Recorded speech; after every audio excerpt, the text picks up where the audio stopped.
Ата энесинин абалы өтө оор. Кече жаназасында дагы биз чогуу болдук. Я слышал слова там милицейских, то, что они говорили, что у него пульса нет.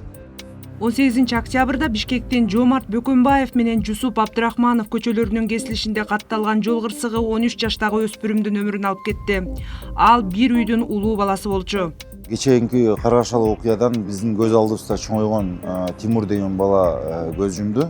Ата энесинин абалы өтө оор. Кече жаназасында дагы биз чогуу болдук ошол жерде. Ушул жердеги баардык балдарды жакшы билем. Ошол балдардын арасында өтө жакшы балдардын, тартиптүү балдардын бири эле.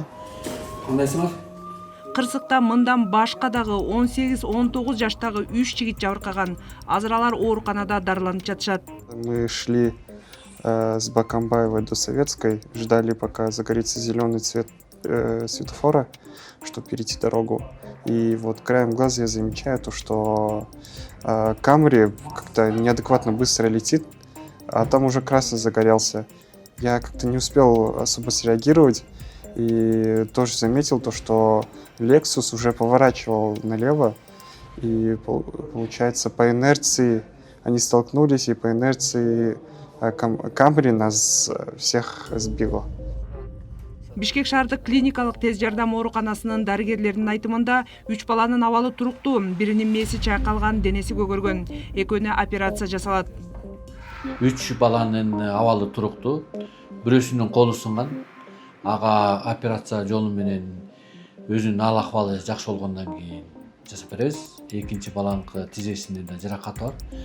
Аны дагы операция жолу менен дагы дарылайбыз. Бул факты боюнча кылмыш иши козголгон. 1-май райондук соту Toyota Camry унаасынын 17 жаштагы айдоочусун 1 айга камоо чечимин чыгарды.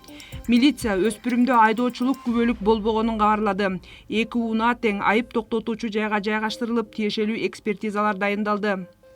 Расмий маалымат боюнча 2025 жылы 9 ай аралыгында Бишкек шаарында 3051 жол кырсыгы катталды. Бул өткөн жылдын ушул мезгилине салыштырмалуу дээрлик 37%га көп. Бул аралыкта 80 адам көз жумду.